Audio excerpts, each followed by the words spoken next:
I believe, number one, people have moved away from the Judeo-Christian aspect. More and more people are identifying with communism as opposed to capitalism. Not a majority in America yet. Capitalism is the system that has raised the standard of living across the world. No other system has done that. No other system is capable of doing that. If it had been, it would have done it.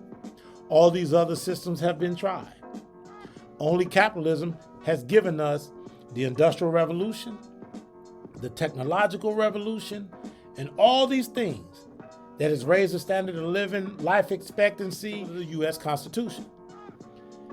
It has been the most successful constitutional document ever. The reason why is because America stems out of Judeo-Christian ethics. Okay? Now, there are people that are trying to remove the Judeo-Christianism from our culture. Okay?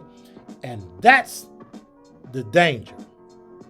Because Judeo-Christian culture is what holds this all together. And that's why they want to transition us away from Genesis through Revelations, away from this Judeo-Christian ethics, just Judeo-Christian culture, because they know, and one of the people on the left, one of the guy who pretty much wrote their Bible, Saul Alinsky, he makes it very clear in Rules for Radicals that the primary hurdle for the left, for the Luciferians, for the progressives, for the liberals, for the Democrats, is to get Christ out of the picture. This is written down in his book. I got the book.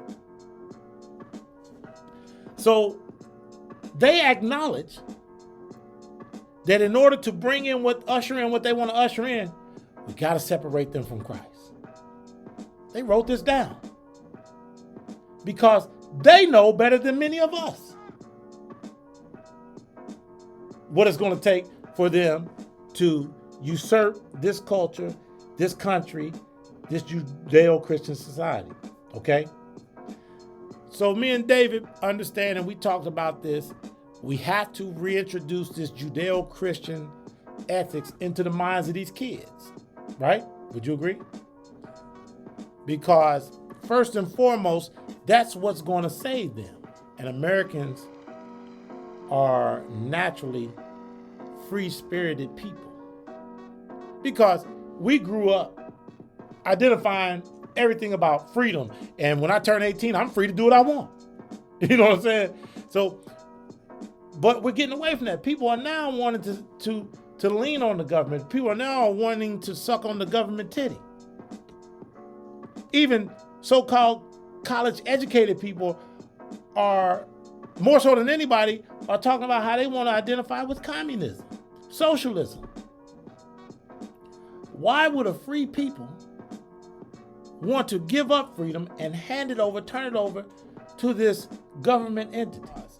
In today's society, they tell these kids you can do anything. You can do whatever you want. And I said, no, you can't. You're lying to these kids because I don't necessarily have the skills to be any and everything I want to be.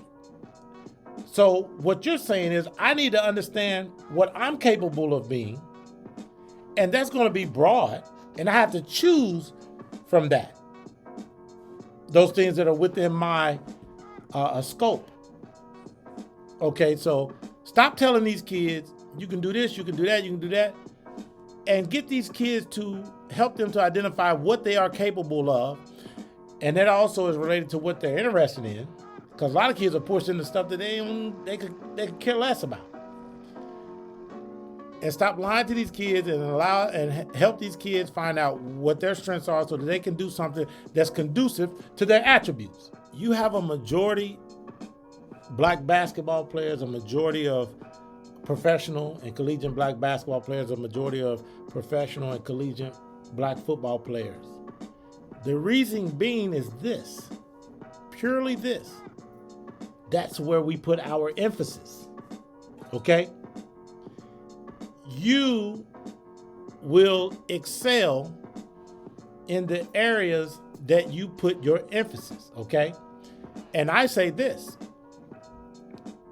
I see black parents behind these kids telling them to run that football, dunk that basketball. They fall, they get hurt, they say, get up, get back out there. Pick yourself up by the bootstraps, get out there, go. They put that emphasis into those things. They push them for that to do that. Or he can rap, boy, you go out there and rap. And they emphasize that.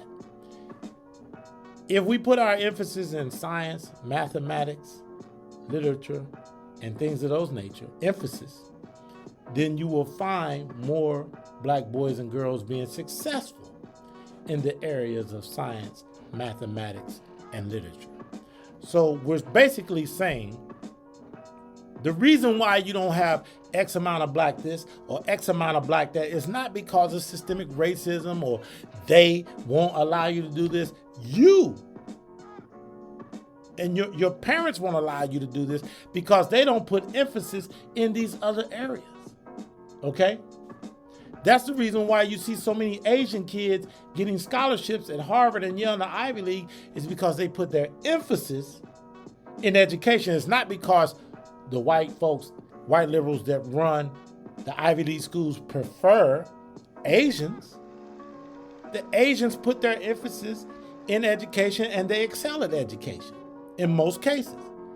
So as I say, and the proof is where you put your emphasis, you will excel. That's why you see so many black professional basketball and football players, they put their emphasis in there. So we're simply saying, as parents, put emphasis on things other than rap, singing, acting, and athletics. It's okay to push them in those areas, absolutely. But in addition to that, emphasize the importance of education. We know and we see drugs destroys many lives. Not because of racism, because somebody chooses to participate in the abusing of drugs, okay? Drugs will never have an opportunity to destroy your life due to the consumption of that drug if you never consume it for the first time. Okay. And with drugs, it typically takes one consumption and that's it. You're addicted, you're hooked, oftentimes for life, and now you have just added an additional, seemingly insurmountable hurdle, as if life isn't difficult enough. Why would you add that component into it?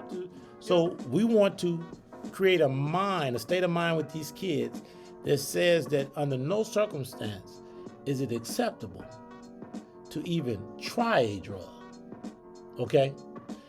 And under no circumstances is it acceptable to sell a drug, because quite often what we hear in the black community is that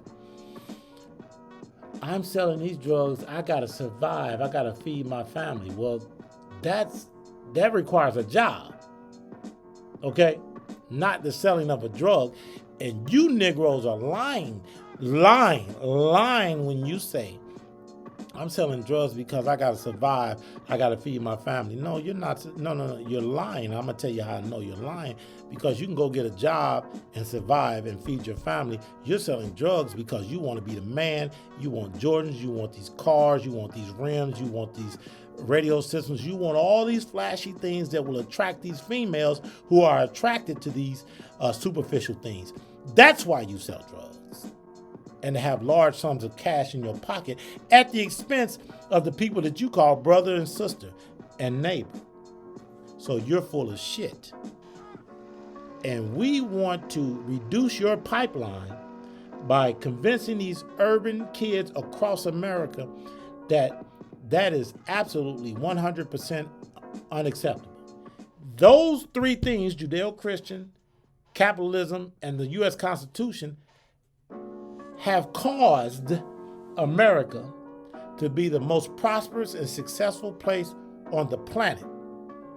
The safest place on the planet as it relates to people not invading our borders, as it relates to us being able to maintain our autonomy.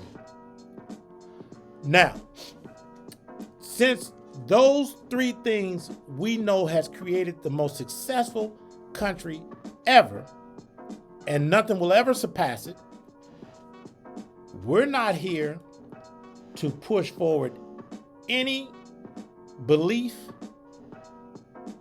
other than Judeo-Christian beliefs. We're not here presenting Islam because we don't accept Islam. We're not here pushing Buddha. We don't accept Buddha. And for those of you that do, that's fine. For you, it's not, but that's your choice. This is our choice. This man, I done drunk so much. This man can't hold nothing. He said he got to take another break. Take the headphones off before you go to break. Disconnect yourself. This man got to take another break. We drank a lot of coffee and water prior to coming here, and it's running through him.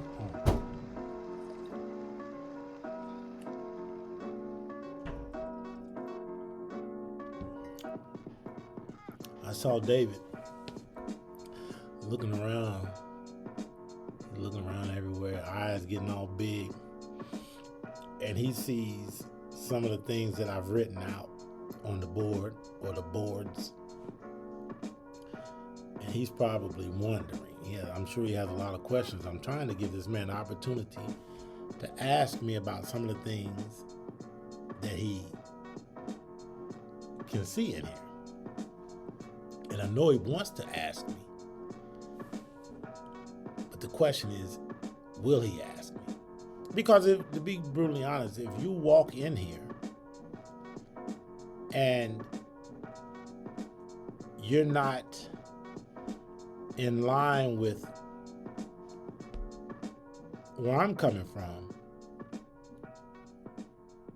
you might feel uncomfortable.